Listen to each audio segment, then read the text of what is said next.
The courtroom was a sea of faces, some tired, some hopeful, the air thick with the scent of formalities and hushed murmurs. Judge Alan M. Reynolds presided over a steady stream of mundane cases where the stakes were small, but the rules were clear. It was just another day in the life of a man who thought he had seen it all, a middle-aged white man with a clipped beard and an air of authority that many respected, if not feared. His eyes moved quickly over paperwork, his decisions quick and efficient. He didn't waste time or energy on anyone unless they gave him a reason to do so. Today was no different.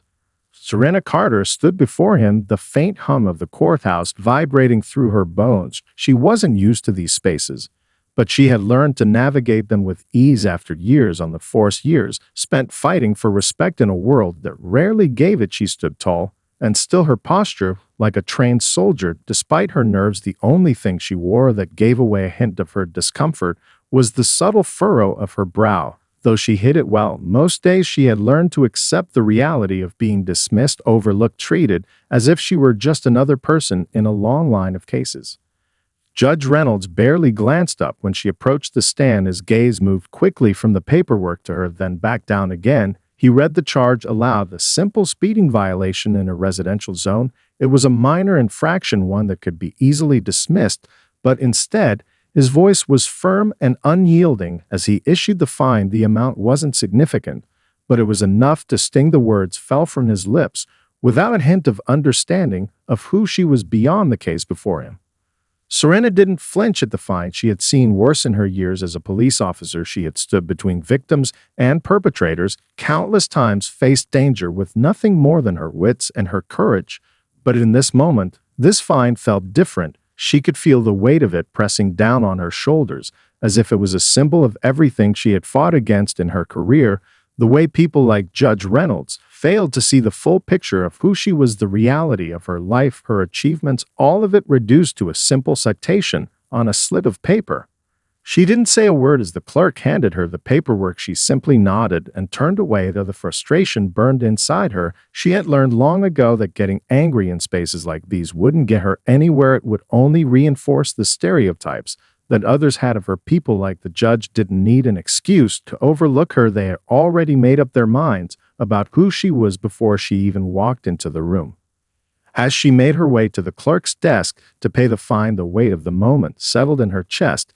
It wasn't about the money, it was the idea of being seen as just another person in a system that often failed to recognize the value in her work, the significance of her role in the community, the sacrifices she had made to be where she was today. She stood at the counter for a moment, her hands still as she processed the sting of the encounter, the feeling of being invisible, even when she had done everything right. Serena's story began long before the courtroom that day, long before the flashing lights and the sirens, the endless calls for help. She remembered a different kind of life, a life shaped by the streets of a neighborhood where hope was hard to come by and dreams were often deferred. She had grown up in the kind of place where survival was a daily act, a place where violence was just another backdrop to life's struggles. But for Serena, it was never enough to just survive. She wanted to make a difference.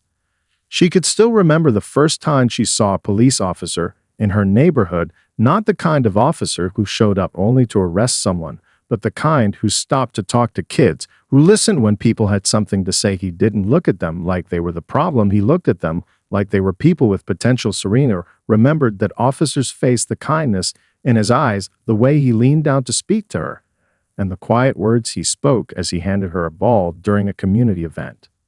That officer had no idea, but in that moment, he had planted a seed in Serena's mind. She had always wanted to help people, but the idea of being in law enforcement felt like something far removed from her reality. After all, most of the police in her neighborhood were there to enforce the law, not to build relationships, not to protect and serve the way they were supposed to.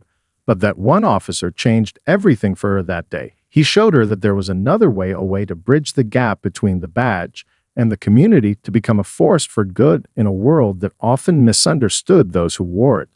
Serena joined the police academy at 22, one of the few women of color in a field that was overwhelmingly white and male. She was already aware of the challenges that awaited her, but she had never been one to shy away from hard work or adversity. Her determination Was steel, her resolve unbreakable, but the road was far from easy. She faced resistance from the moment she walked in the door, from colleagues who saw her as a token hire to those who doubted her abilities simply because of her race and gender. There were days when she felt like she didn't belong, when the weight of the world seemed too heavy to carry, but she pressed on because she knew that there was no one else who would do it for her, no one else who could bridge the gap she wanted to bridge, no one else who could be the change she wanted to see in her community. With every new challenge she faced, Serena grew stronger, more resilient, each day proving to herself and to those who doubted her that she was more than just a woman of color in a uniform. She was a force to be reckoned with. Over the years, Serena became known not just for her courage, but for her compassion, her ability to diffuse tense situations with a calm and measured approach. Her work on the front lines, saving lives in volatile situations, had earned her the respect of her colleagues and her community alike. But despite the accolades she had received, there were still days when she felt invisible to those who mattered most to the world outside the precinct. It was on those days when she felt the sting of being overlooked the most. But she didn't let it stop her. She couldn't stop. She couldn't afford to stop, because the community she served needed her more than ever. They needed someone who understood the challenges they faced, someone who could stand with them, and not just for them. And so she kept going. Every call, every case, every life saved was a step forward, even if the world outside didn't always see it that way. Serena stood at the counter of the courthouse, the clerk's hands moving quickly as she processed the fine that had been imposed on her with such little thought. The hum of the building seemed distant, muffled in her mind as she stared at the paper in front of her. The figure written on it wasn't the issue. It wasn't even the fine itself, but the way the judge had treated her. She could feel the coldness in his eyes when he handed down his decision, the detachment, as though she were just another person in a long line of cases, just another black woman who had made a small mistake. He didn't see her. He couldn't have. If he had, he wouldn't have treated her like that. The fine felt like an insult, like a slap across the face, an action that reduced everything she had done in her life, everything she had accomplished, into a number. A fine. A small thing that would be forgotten by the next person to stand before that judge. Serena exhaled slowly, trying to steady her thoughts, but the frustration lingered, gnawing at her. She was used to fighting for recognition, used to being overlooked, but today felt different. It felt personal. As she signed the receipt and turned to leave, she saw a familiar face in the crowd, a colleague from the force, Officer James Wright. He was talking with a group of officers near the door, their conversation a mix of laughter and idle chatter. But when his eyes fell on her, his smile faltered. He could tell something was wrong, even from a distance. Serena paused for a moment, giving him a brief nod before walking toward him. "Everything okay, Serena?" James asked as she approached, his voice low and filled with concern. She managed a small smile, but the weight of her emotions still hung heavy on her shoulders. "Yeah, just another day, you know," she said, her voice steady but betraying the exhaustion beneath the surface. James frowned, clearly not buying it. "You don't look like you're okay. What happened in there?" Serena sighed, glancing back at the courtroom doors before lowering her voice. "I got fined. Speeding." James raised an eyebrow. "Speeding? You? That doesn't sound right." She nodded, her eyes hardening. "It's not about the speeding. It's about how he treated me, James. How he didn't even look up when I walked in there. How he handed down the fine without a second thought. No understanding of who I am, what I've done, where I've been." Her words spilled out sharp and raw. Just another black woman speeding, right? Another case to check off the list. James' expression softened. "That's messed up, Serena. You've done so much for this city. For him to treat you like that." He shook his head, frustration evident on his face. "I don't get it." Serena took a deep breath, trying to calm herself. "It's nothing new, James. I've dealt with this my whole life. In this job especially. But today, I don't know. It hit different. Like I'm just invisible to people who should be seeing me, who should be seeing what I've done, who I am." James looked like he was about to say something, but instead, he just placed a hand on her shoulder, a gesture of solidarity. Serena appreciated the gesture, but part of her wished it was more. Something that could take the sting away, something that could make the weight she felt disappear. But she knew better than to hope for that. The reality was simple. In spaces like these, people like her would always be overlooked, always seen as less than. She pulled away from his touch and forced a smile. "I'll be fine. Just another day. I've got work to do." James didn't press any further, but his eyes lingered on her for a moment longer, as if searching for something he could say to make it better. But there was nothing. Serena had learned that long ago. Sometimes no words could fix the invisible wounds people like her carried. As she left the courthouse and stepped back into the cold, gray city street, the wind hit her face, sharp and biting. But it was nothing compared to the cold she had felt inside that courtroom.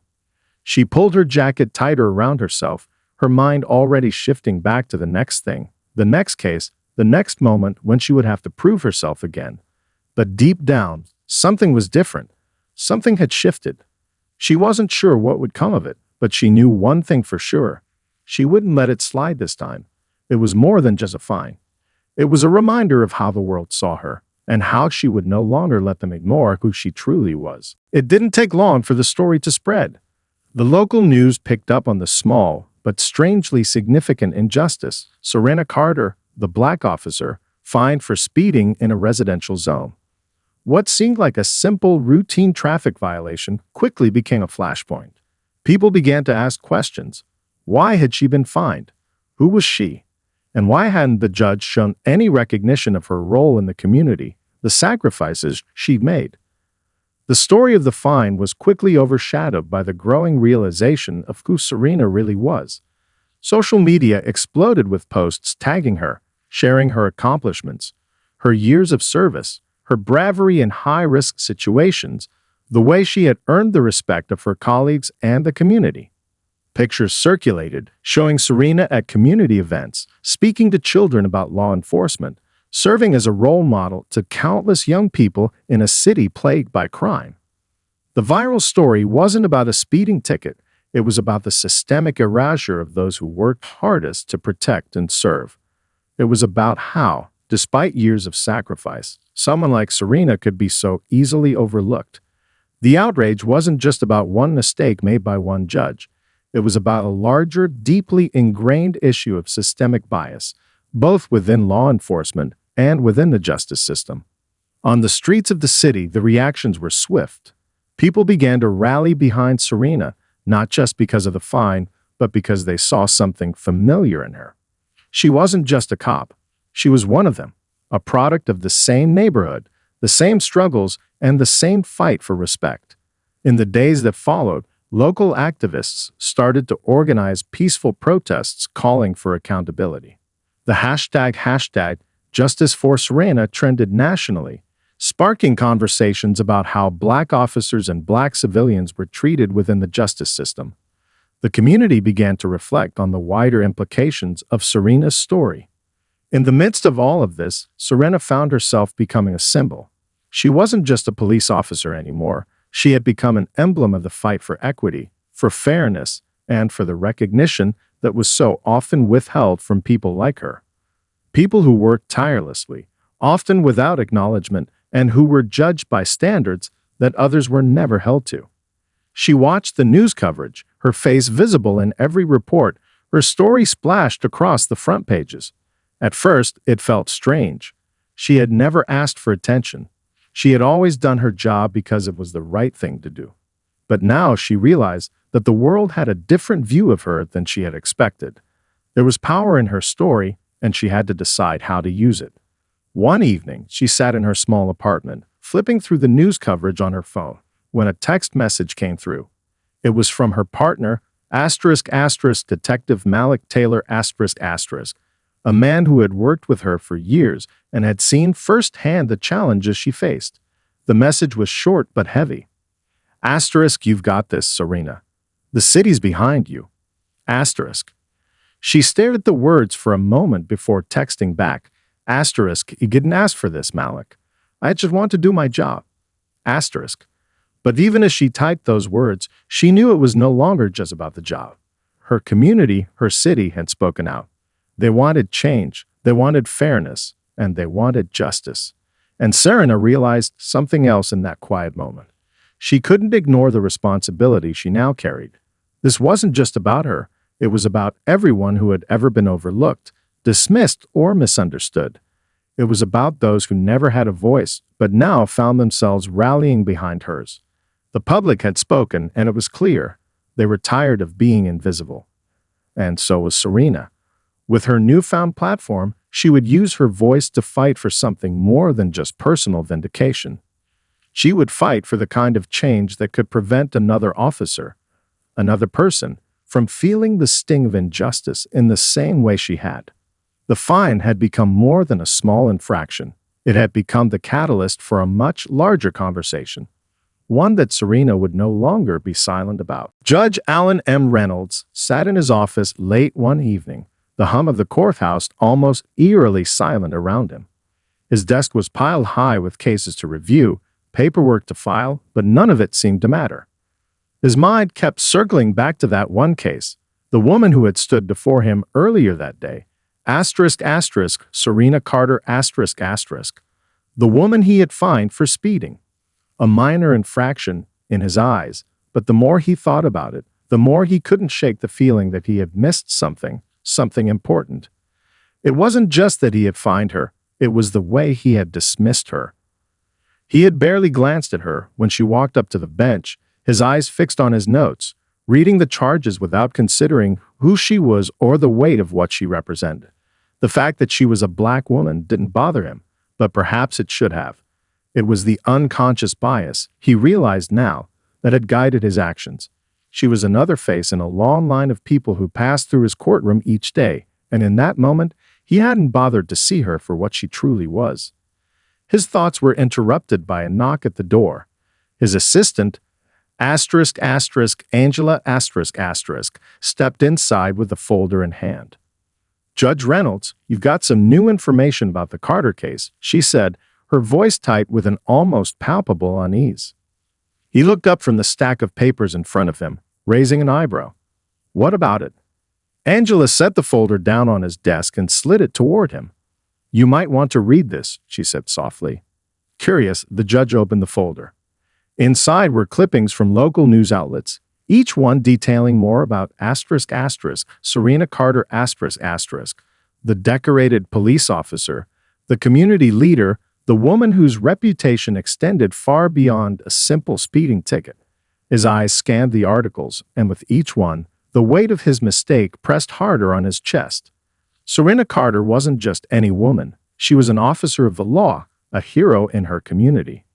The articles went on to describe her heroic actions during high-stakes hostage rescues, her calm under pressure, and her work mentoring young women of color, encouraging them to pursue careers in law enforcement. Judge Reynolds sat back in his chair, the folder still in his hands, as the realization slowly sank in. The woman he had fined wasn't just another citizen who broke the law.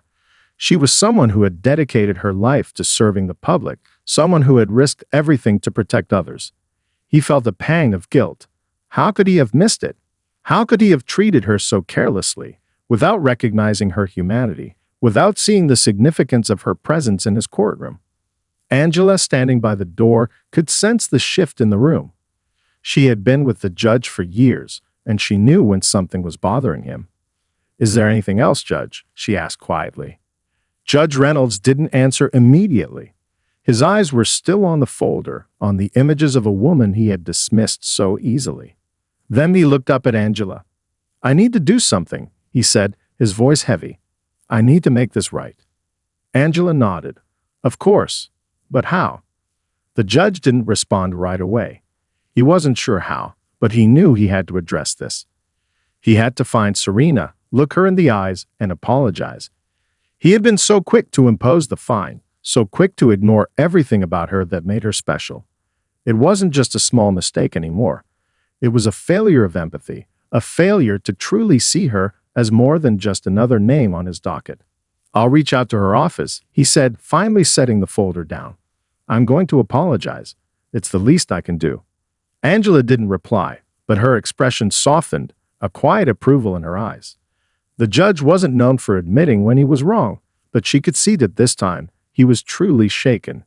He wasn't just concerned with fixing his mistake. He was concerned with doing the right thing. As he made the decision to reach out to Serena, Judge Reynolds couldn't help but feel a twinge of guilt. He knew that words alone wouldn't undo the damage, but he also knew that this was the first step towards something bigger, toward truly understanding the people who came before him, beyond their cases, beyond their charges.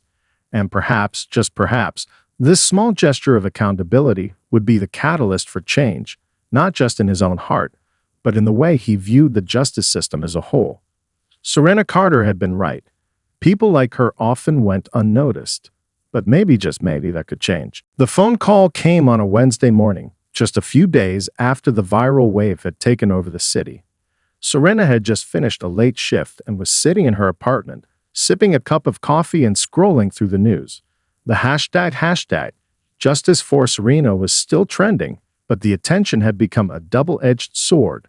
On one hand, it felt validating to know the city supported her. On the other, the scrutiny was exhausting. She had been thrust into a spotlight she hadn't asked for, and now every part of her wanted to fade into the background again. The phone rang, jolting her from her thoughts. She glanced at the screen.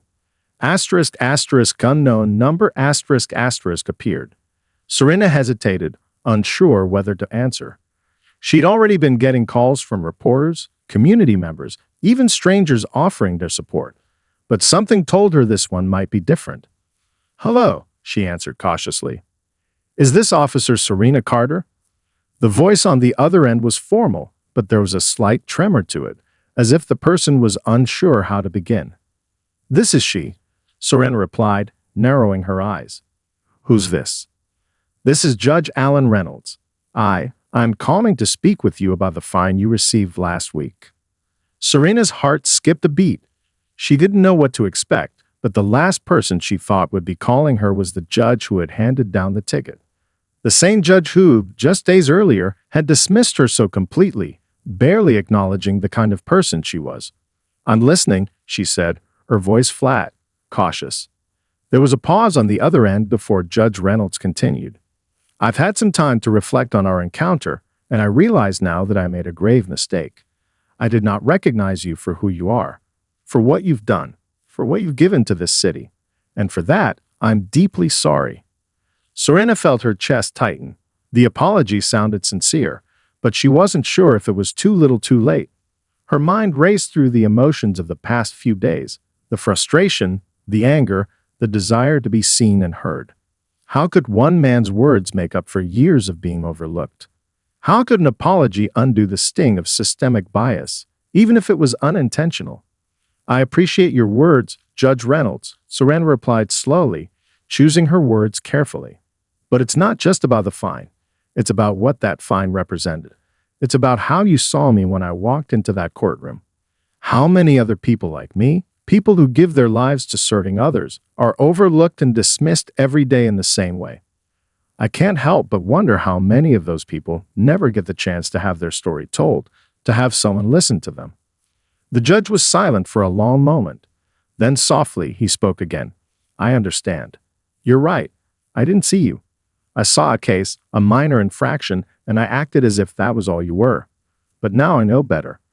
And I want to make it right in whatever way I can." Serena could feel the sincerity in his voice. The tension in her shoulders eased just a little, but the weight of everything still hung heavy. She had spent so long fighting against the forces that tried to define her by the color of her skin, by her gender, by her profession, and not by the person she was inside. An apology was a start, but it was only a start. "What do you plan to do, Judge?" she asked, her voice soft but firm. "How can you make it right?" There was another pause. This time, it was as if Judge Reynolds was gathering his thoughts, considering the weight of the question. "I'd like to publicly acknowledge my mistake," he said finally. "I want to apologize for how I treated you, not just in court, but in front of the community as a whole. I will write a public statement about my error, and if you're open to it, I'd like to work with you in the city to raise awareness about how the justice system treats people like you, people who deserve recognition for their work, not just their mistakes." Serena could feel her heart rate steady as the words sank in. It wasn't enough to erase everything, but it was something tangible. "I'd be open to that," she said, her voice softer now. "But it can't just be about me. This is about everyone who's been overlooked by the system. It's about changing the way people see us. It's about making sure that we're treated as people first, not just cases to be filed away." Judge Reynolds agreed. "I understand, and I'm committed to doing better, Serena. I won't let this go unnoticed." Serena sat back in her chair, absorbing his words. It was an unexpected turn, one she hadn't seen coming, but for the first time in days, she felt a flicker of hope. This wasn't just about one man's mistake. It was about an opportunity for change, for real change. If Judge Reynolds followed through, maybe, just maybe, this could spark a broader conversation about justice, about respect, and about humanity. "I'll hold you to that, Judge," she said, her voice steady but filled with the quiet strength she had always carried. "I'm not asking for special treatment. I'm asking for fairness, for people like me, for people who work hard every day, just trying to make a difference. We deserve to be seen." The line went silent for a moment, and then Judge Reynolds spoke with a newfound resolve. "You will be, Serena. You will be." The conversation ended, but Serena felt something shift inside of her. The road ahead wouldn't be easy, but she wasn't alone in this fight. Change had already started, and it was up to her to help guide it forward. The following week, Serena found herself standing on the steps of City Hall, her heart beating a little faster than usual. She had never been one for the spotlight. She was more comfortable in the shadows, working behind the scenes, doing her job, and making a difference in her community without fanfare. But this was different. She wasn't just speaking for herself. She was speaking for every person who had ever been ignored, dismissed, or misunderstood by the very system they had sworn to uphold. The media gathered in front of her, cameras flashing, microphones thrust in her direction, and in the midst of it all stood Judge Alan Reynolds, a man she had once seen as just another part of the system that had failed her.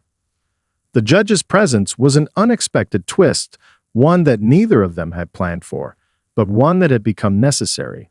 Standing next to Serena, Judge Reynolds was a symbol of the possibility of change. His decision to publicly apologize wasn't just about clearing his conscience. It was about showing the world that accountability could come from within the system itself.